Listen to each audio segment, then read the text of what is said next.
안녕하세요. 정말 아직도 생각하면 생각할수록 소름 돋는 일이 저에게 벌어져서 이렇게 사연을 작성하게 되었습니다. 저는 58년생 개띠예요. 개띠 인생 참 힘든 날들이 많았지요. 저는 어릴 때 그렇게 잘 사는 집안이 아니었습니다. 그런데 사실 58년생들은 다 알 거예요. 그 시대에는 잘 사는 집안이 거의 없었고 대부분 다들 못 살아서 힘들게 살았다는 것을요. 쌀밥이 없어서 국수로 끼니를 때우는 순간들이 정말로 많았고 그래서 전 아직도 국수를 싫어해요. 그리고 미군들이 주는 옥수수 가루로 묽은 옥수수죽을 만들어서 먹고 교실 뒤에 있는 조개탄으로 엄마가 싸주신 도시락을 데펴 먹었던 그날의 기억이 아직도 생생하지요. 대부분의 사람들에게 그날의 기억은 참 행복했을 거예요. 가난하고 먹을 게 없지만 다들 못 사는 시절이었기 때문에 시기 질투할 것도 없이 다들 서로 사이좋게 지내고 서로를 위하는 삶을 살았으니까요. 저도 7살 때까지만 해도 그랬답니다. 냇가에 가서 비 온 다음 날이면 미꾸라지를 잔뜩 잡아서 어죽을 해먹고 엄마가 삶아주신 설탕 감자에 하하호호 웃으면서 행복했던 추억들이 가득했으니까요.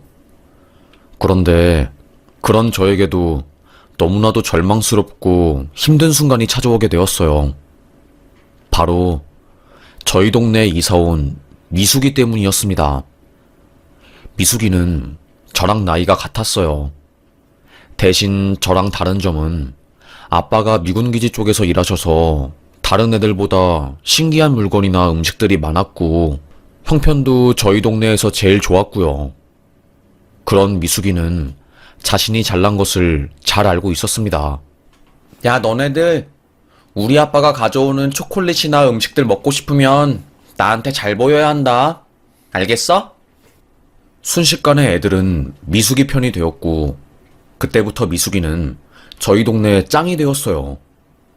여자애지만 어찌나 당차고 씩씩하고 성격도 남자 같은지 웬만한 남자 오빠들도 미숙이 앞에서는 깨갱되었지요.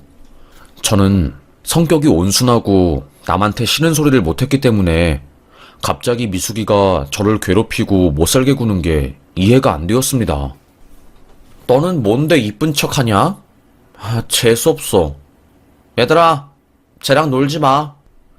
미숙이는 한순간에 저를 동네에서 왕따로 만들어버렸습니다. 제가 얼굴이 시골에서 사는 애 치고 하얗고 입술도 빨간색이니까 그게 못마땅했던 것인지 제 표정과 얼굴이 마음에 안 든다고 저를 왕따시킨 거였어요. 저는 하루아침에 같이 놀던 친구들이 저를 안 놀아주고 그렇다 보니까 크게 마음이 상해버렸고 그때부터 상처받고 학교도 혼자 가게 되었습니다. 내 앞에서 뛰지 마라. 재수없어. 너 앞으로 내 눈앞에 뛰면 내가 너 못살게 굴 거야. 미숙이는 저에게 무서운 말을 남기고서는 떠났어요. 저는 그런 미숙이가 무서워서 20분이면 집에 도착할 길을 냅두고 1시간을 돌아서 집에 도착했지요. 그런데 미숙이의 괴롭힘은 날이 갈수록 심해졌습니다. 애들을 동원해서 저에게 돌을 던지거나 아니면 이유 없이 제 머리채를 잡고 냇가에 빠뜨렸어요. 얘들아, 쟤 좀 봐. 꼴 좋다. 너무 웃기다, 진짜. 진짜 잘됐다. 야, 아주 쌤통이다, 쌤통이야. 애들은 미숙이를 따라서 웃기 시작했고 냇가에 빠진 저는 옷에 물이 잔뜩 묻은 채로 물을 뚝뚝 떨어뜨리면서 집에 갔습니다. 너무 힘들었어요. 하루하루 사는 게 지옥 같았고 차라리 이럴 거면 죽는 편이 낫겠다 싶었지요. 머릿속으로는 100번도 더 넘게 저를 괴롭힌 미숙이를 죽여버렸어요. 하지만 저를 괴롭힌 그 사람들 앞에서만 서면 저는 아무 말도 못하는 꿀먹은 벙어리가 되었지요. 삶이 힘들고 고됐습니다. 미숙이는 아는 오빠들에게 시켜서 저를 괴롭히라고 말까지 했어요. 다행히 그 오빠들은 저를 괴롭히지 않았지만 이따금씩 발로 저를 차거나 했지요. 그래서 저는 몸에 멍이 든 적도 많았고 심적으로 너무너무 힘들었습니다. 아빠가 눈치를 채고 미숙이에게 너 우리 딸 괴롭히면 정말 혼날 거야. 이렇게 경고를 했음에도 불구하고 미숙이는 저를 더 괴롭혔습니다. 결국 참다 못한 아빠가 미숙이 부모님을 찾아가서 대체 애를 어떻게 키운 거요?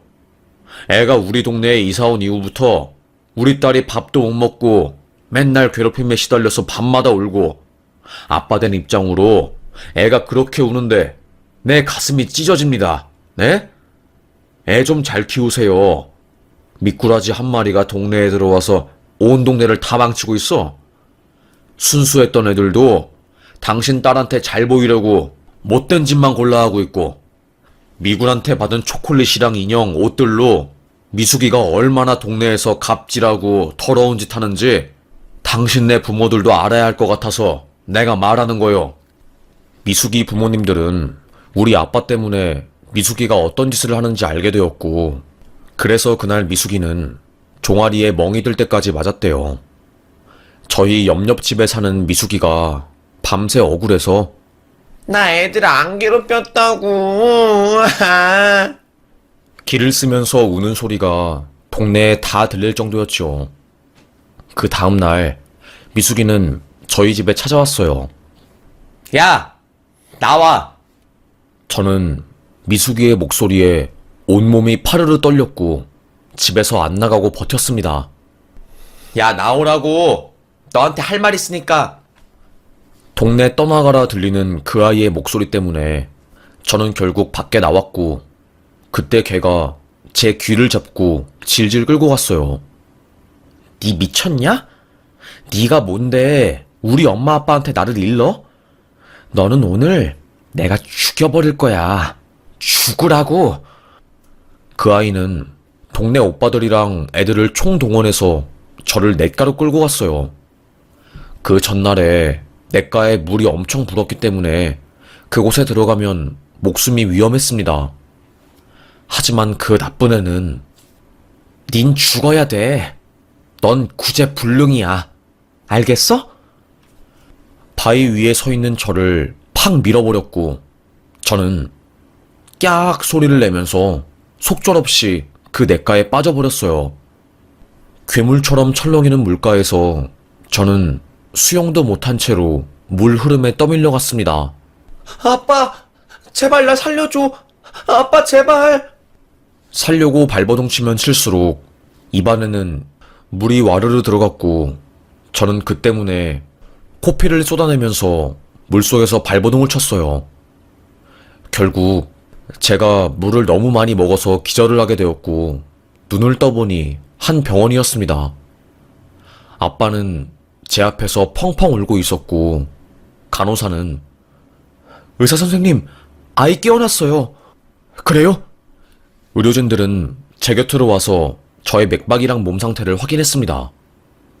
알고 보니 저는 물에 빠져서 기절을 했고 강에 하류까지 쓸려갔다가 그 근처에서 수심을 확인하는 공무원들이 아이가 물에 빠진 채로 떠밀려 온 것을 보고 저를 구조한 거였어요. 구조될 당시에 저는 맥박이 희미했고 인공호흡으로 겨우 살아난 거였습니다. 저는 그날의 기억으로 인해서 실어증에 걸렸고 1년간 사람들이랑 제대로 만날 수도 없고 이야기를 할 수도 없었어요. 아빠는 제가 말을 하지 않아도 미숙이가 이런 짓을 벌였다는 것을 알고 없는 형편에도 힘들게 이사를 갔어요. 아빠가 미안하다. 우리 딸내미 지켜주지 못해서 아빠가 너무너무 미안해 정말로. 아빠가 우리 딸을 지켜줬어야 하는데. 하염없이 뜨거운 눈물을 흘리는 아빠에게 제가 더 미안했습니다. 저는 왜 내가 이런 일을 겪어야 하는지, 왜 내가 이렇게 비참하게 살아야 하는 것인지 이해가 안 되었어요. 미숙이 그 애를 죽이고 싶은 마음도 굴뚝 같았지만 저는 아무런 힘이 없는 아이였고, 그렇게 결국 현실에 수능을 하고 치료를 받으면서 이사간 동네에서 적응을 하며 살았지요. 세월이 흐르고 제가 충분히 행복한 조건의 삶을 살고 있음에도 불구하고 그 애가 저를 왕따시킨 기억이 가슴 한켠에 박혀서 사라지지가 않았어요. 너무나도 고통스럽고 힘들어서 극단적인 선택도 해보고 죽으려고도 해봤지만 그때마다 빈번히 살아나니까 더 힘들더라고요. 다행히 좋은 남편을 만나서 저의 과거를 다 이해해주고 함께 정신과 치료도 받으면서 상황이 많이 좋아지게 되었습니다. 남편은 의사였어요.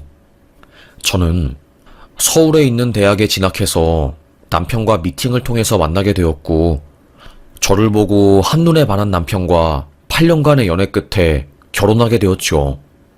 남들은 어머, 어떻게 키도 크고 공부도 잘하고 저렇게 멋진 남편을 만났어. 정말 대박이다, 대박이야. 너무 부러워. 최고야. 라고 하면서 남편 칭찬을 하지만 제가 가장 뿌듯하고 남편을 사랑하는 부분 중에 하나는 바로 저희 남편의 넓은 마음과 저를 이해해주는 태산 같은 인성이었어요. 나는 당신이 과거에 그렇게 힘든 시절을 겪었다고 해서 당신을 문제가 있는 사람으로 취급하지 않아. 오히려 그런 힘든 경험 덕분에 당신이 타인의 마음을 더 배려하고 이해해줄 수 있는 부분이 있다고 생각해. 그리고 그때는 어릴 때라서 당신이 당신 자신을 지키지 못했지만 이제는 내가 당신을 지켜줄 거니까 걱정하지 마. 그 아픈 기억이 또 떠오르면 내게 의지를 해. 알겠지? 제 상처까지 품어준 남자였습니다. 자신의 동료에게 부탁해서 유명한 정신과 의사가 저를 치료할 수 있게 도와줬고요. 결혼하고 나서 심적으로 많이 안정이 되고 좋은 사람을 만나서 행복해진 덕분에 아이를 낳아서 저는 행복하게 살 수 있었어요. 그런데 딸은 엄마를 닮는다고 딸이 고등학생일 때 전교 1등을 달리고 있었다가 왕따를 당하게 되었어요. 엄마, 나 너무 힘들어. 학교에서 애들이 나 괴롭혀. 하면서 털어놓더라고요. 저는 깜짝 놀랐고 딸에게 엄마도 왕따를 당한 적이 있다고 얼마나 힘든지 아니까 네가 너무너무 힘들면 학교를 자퇴하고 혼자서 공부를 해도 좋다고 말을 해주었습니다. 딸은 결국 자퇴를 했어요. 나를 왕따시킨 애들한테 지지 않을 거야. 어떻게 해서든지 최선을 다해서 행복해질 거고 나를 믿어준 엄마에게 보답할 거야. 고등학교를 자퇴한 딸은 시험을 봐서 검정고시에 합격했고 수능을 곧잘 봐서 대한민국에서 유명한 법대에 들어가게 되었어요. 그때 사법고시 마지막 시대였고 딸은 대학을 다니면서 사시를 준비하다가 진로를 바꾸어서 로스쿨에 들어가게 되었고 변호사가 되었습니다. 엄마, 나는 앞으로 나처럼 힘든 시기를 보내는 청소년들을 위해서 변호해주는 변호사가 될 거야. 나도 고등학생일 때 너무너무 힘든 순간들을 보냈고 그때 어른들이 없었다면 극단적인 선택을 할 수도 있었어.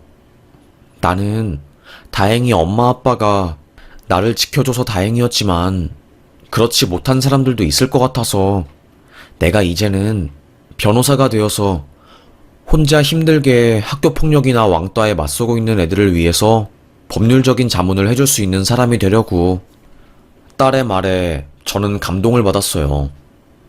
그렇게 딸은 로펌에 소속된 변호사로 활동하면서 동시에 공익적인 일도 함께하게 되었습니다. 최선을 다해서 사는 딸이 너무나도 보기 좋았지요. 그런 딸이 갑자기 저에게 결혼하고 싶은 사람이 생겼다고 하면서 한 남자를 소개시켜줬어요. 알고 보니 딸과 함께 로펌에서 일하는 사람이 아니 하늘 씨는 결혼 적령기가 다 됐는데 왜 연애를 안 해요? 신기하네. 내가 아는 의사 있는데 소개받아 볼래요? 아, 그래요? 뭐 소개해 주신다고 한다면 당연히 소개받죠. 소개팅을 받아서 서로 마음에 들어 교제를 하게 되었고, 사귄 지 딱 1년이 되었을 때 청혼을 받았다고 하더라고요. 그래서 딸이 청혼을 받은 뒤에 사실은 남자친구가 있었고 1년 정도 사귀었고 결혼하고 싶다고 저희 부부에게 말한 거였죠. 조금 놀랐습니다. 저는 딸이 연애하는 것도 몰랐거든요. 우리 딸이 선택한 남자니까 엄마가 우리 딸내미 선택에 대해서 왈가왈부하진 않을 거지만 외롭다고 해서 아무 남자랑 만나서 결혼하면 안 된다. 결혼은 해도 그만, 안 해도 그만인 것 같아. 그렇기에 더더욱 신중하게 결정하고 고민해서 선택하는 게 좋을 것 같아. 엄마는 딸 믿는다? 엄마, 걱정하지 마. 이 사람 좋은 사람인 것 같아서 나도 오랜 시간 고민하다가 이렇게 말하는 거니까. 알겠지? 저는 웃음을 지어 보였습니다. 그래도 딸이 변호사 시험도 합격하고 똘똘하게 자기 인생 잘 펼치면서 사니까 저는 충분히 딸이 좋은 남자를 고르는 눈이 있을 거라고 생각을 했어요. 그래서 별다른 의심 없이 딸의 결혼을 수락했죠. 남편도 남자는 책임감 하나만 보면 돼. 뭐 인물이나 그런 것보다는 가장 중요한 게 책임감이야. 알겠지? 의사까지 된 놈인 걸 보면 책임감 하나는 괜찮은 것 같다. 남편과 저 둘 다 딸의 결혼에 대해서 허락을 했고, 그렇게 딸내미는 분주하게 결혼 준비를 하게 되었어요. 엄청 바쁜 것 같더라고요. 변호사 일도 하면서 결혼 준비까지 하니까 딸이 날이 갈수록 얼굴에 살이 쪽 빠지는 게 보였습니다. 그걸 지켜보는 저도 마음이 아팠지만 그래도 딸내미가 잘 할 수 있을 거라고 생각해서 믿었지요.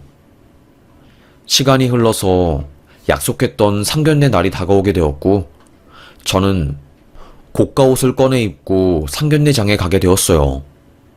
그곳에 갈 때까지만 해도 저는 저에게 닥칠 일을 감히 상상도 못했죠. 상견례장 문을 열고 드르륵 들어간 순간 저는 깜짝 놀랐습니다. 미친. 욕이 절로 나왔어요. 제 말을 들은 딸은 엄마, 왜? 라고 말하면서 놀랐지요. 미숙이, 날 괴롭힌 미숙이가 왜 사돈댁 자리에 있어? 제 이야기를 들은 남편과 딸은 깜짝 놀랐습니다. 제가 어릴 때 당한 왕따 때문에 성인이 되어서도 너무나도 힘들어하고 가슴 앓고 있다는 것을 알고 있는 단 둘이었거든요. 그 여자도 저를 보자마자 뭔가 잘못되었다는 눈빛을 보내더라고요. 저는 그녀를 본 순간 네 조미숙 맞지? 와, 원수는 외나무 다리에서 만난다고 하더니 세상에 어떻게 여기서 만나니? 진짜 말도 안 된다. 너 뭐냐?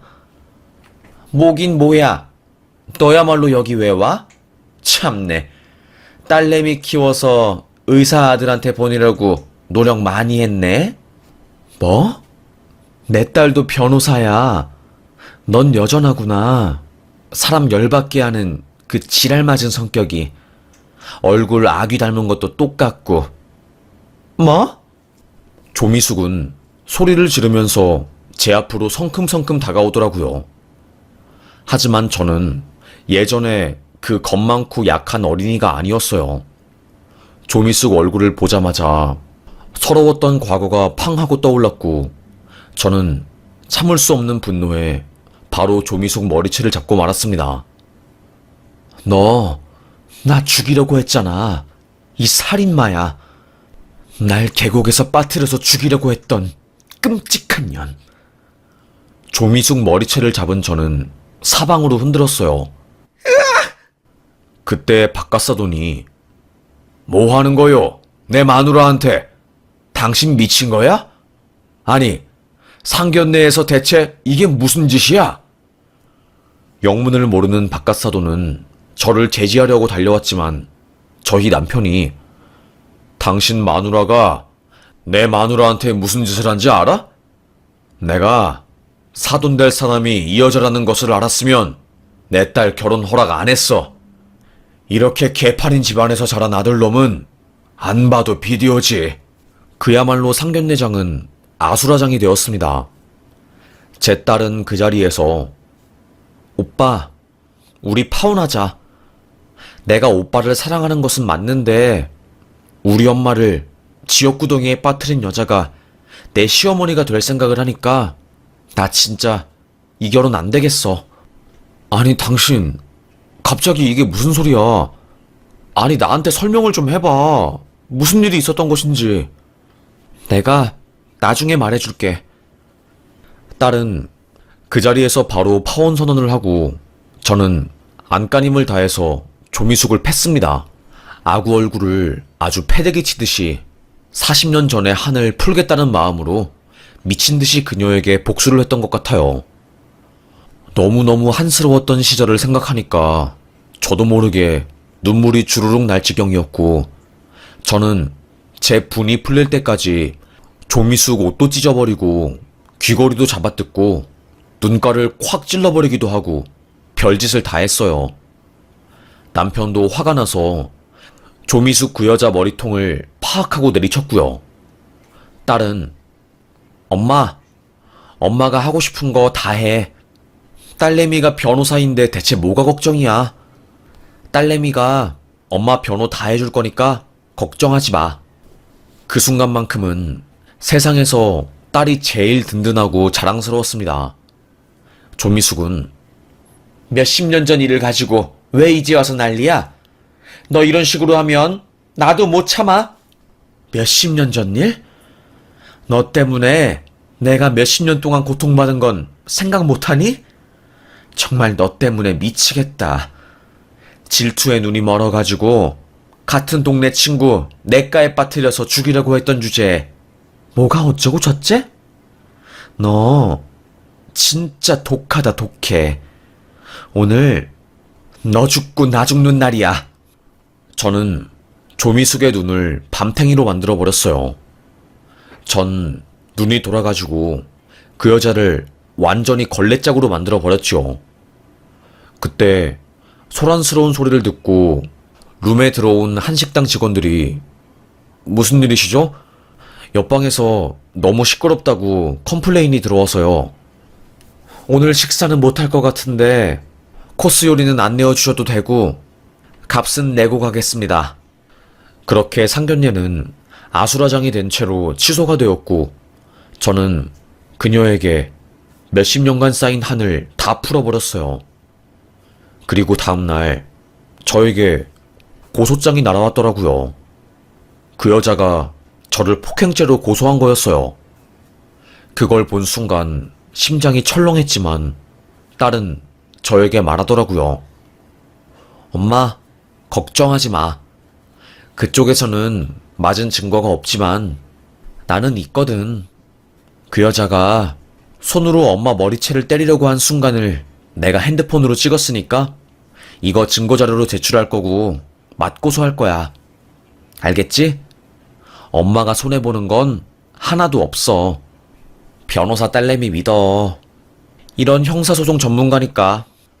딸은 맞소송을 걸었고 정신적인 피해 보상에 대한 민사소송까지 걸었어요.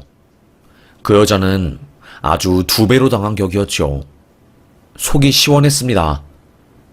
나중에 사위가 될 뻔한 그 애가 저희 집에 찾아와서 딸에게 우리 엄마가 너희 어머님한테 대체 무슨 짓을 했길래 네가 나랑 결혼도 파혼하고 그러는 거냐? 말 좀 해봐. 딸내미는 한치의 거짓 없이 사위가 될 뻔한 그놈에게 제가 당했던 짓을 말해줬습니다. 니네 엄마 때문에 우리 엄마가 아직도 정신병원에 다니고 있어. 조미숙 씨가 40여 년 전에 우리 엄마한테 돌팔매질하고 동네 친구들 다 불러 모아서 우리 엄마 패고 그랬다고. 그거 알고 있어? 니네 엄마가 우리 엄마한테 그런 조폭 같은 짓을 한 거야. 그리고 결정적으로 우리 엄마 냇가에서 밀어버려가지고 물에 빠져서 죽을 뻔했다고. 그래서 엄마는 충격받아서 그 동네에서 이사가고 지금까지도 악몽에 시달리고 있어. 니네 엄마는 살인자야. 질투에 눈이 멀어서 멀쩡한 사람까지 죽일 뻔한 극악무도한 살인자라고. 알겠어? 딸내미가 그 말을 한 순간 그 녀석은 말도 안 돼. 우리 엄마가 그런 짓을 벌였다고? 거짓말. 말도 안 돼, 정말로. 손을 부들부들 떨더라고요. 충격이 컸겠지요. 결국 그 사실은 조미숙의 남편 귀에까지 들어갔다고 하더라고요. 공교롭게도 조미숙 남편은 군대에서 왕따를 당해서 귀 한쪽이 파열되고 인공와우를 삽입해서 살고 있을 정도로 왕따에 대한 피해가 극심한 사람이었고, 그래서 왕따 가해자의 폭력에 대해서 굉장히 예민한 사람이었는데, 자기 마누라가 살인미수에다가 왕따를 주도한 극악무도한 여자라는 것을 알고 크게 정이 떨어졌나 봐요. 딸내미가 저에게 전남친 집안 완전 풍비박산 났나 봐. 전남친이 자기 엄마가 그런 짓을 했다는 것을 알고 더 이상 엄마 얼굴을 못 보겠다고 배신감이 너무너무 크다고 하면서 따로 살고 있대.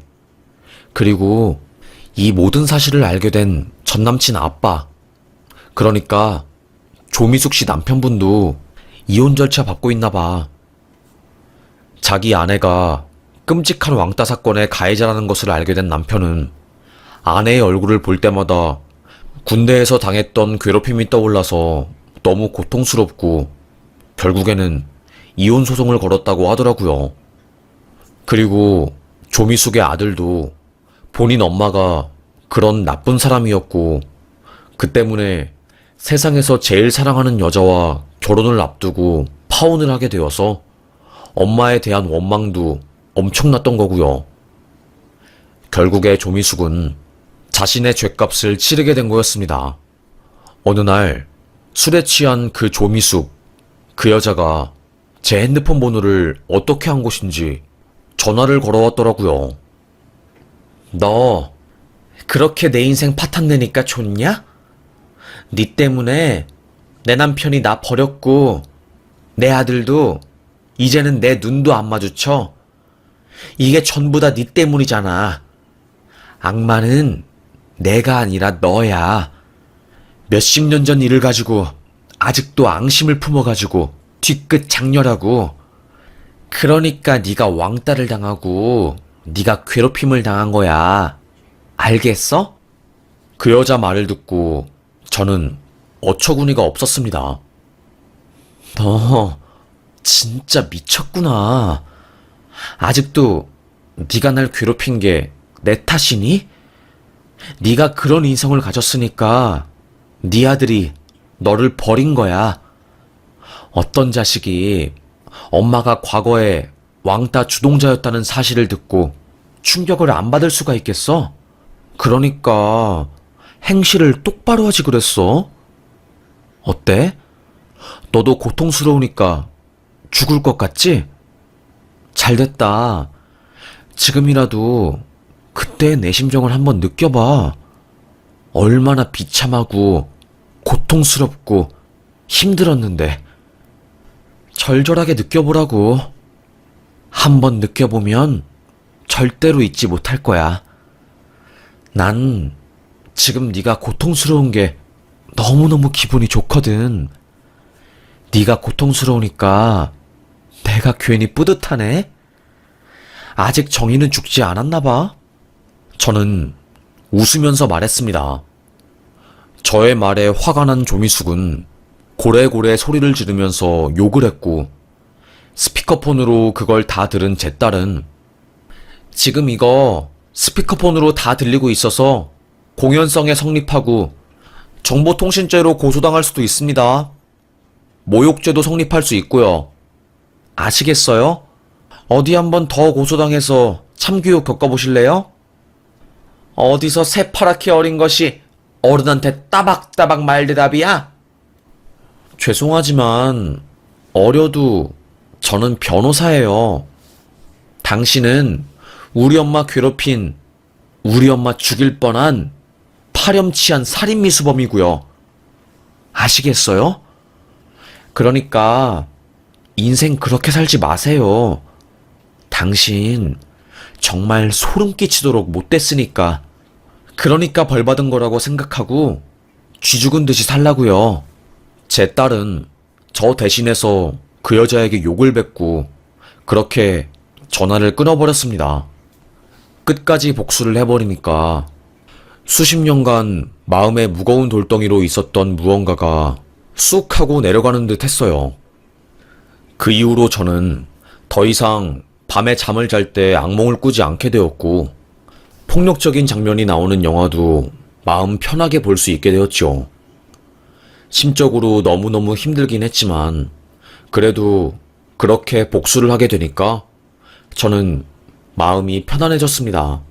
그 여자가 자멸하는 것을 보니까 기분이 좋더라고요. 결국에 자기의 과거가 발목을 잡아서 아들에게도 버려주고 남편에게도 이혼당한 그 꼴이 저를 위로해 주었습니다. 제 친구들은 그러니까 인생은 끝까지 가봐야 아는 것 같아. 그 조미숙이 이런 식으로 꼬꾸라질지 누가 알았겠어? 아들 의사 만들었다고 기고만장했을 텐데 잘 됐다, 잘 됐어. 저만큼 조미숙 인생이 망한 것에 대해서 기뻐해주는 친구들이었습니다. 제 친구들도 제가 왕따를 심하게 당해서 후유증이 큰 것을 아주 잘 알고 있었거든요. 다행히 그 친구들 덕분에 죽지 않고 잘 살 수 있었던 거고요. 남편도 이제는 당신이 잠을 잘 자고 악몽을 꾸지 않아서 다행이야. 내가 말했지?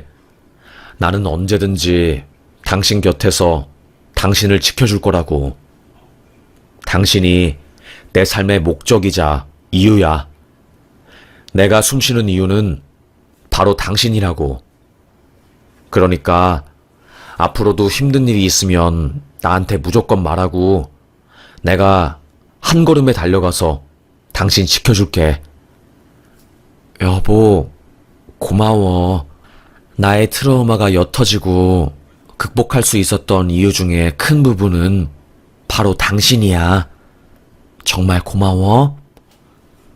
남편 덕분에 저는 마음이 따뜻해졌고 폭행 관련한 고소건에서도 잘 이겨낼 수 있었어요. 정말로 가족 덕분에 저는 수십 년간 묵었던 감정들을 훌훌 털어낼 수 있게 되었고 그게 저에게 큰 도움이 되었네요. 심적으로 너무너무 행복하고 지금은 진짜 가슴속의 응어리가 사라진 것 자체로 너무 감사합니다.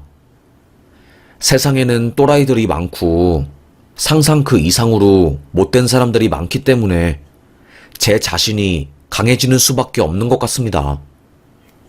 저도 한때는 내가 왜 이런 고통스러운 일을 당해야 하는 거지?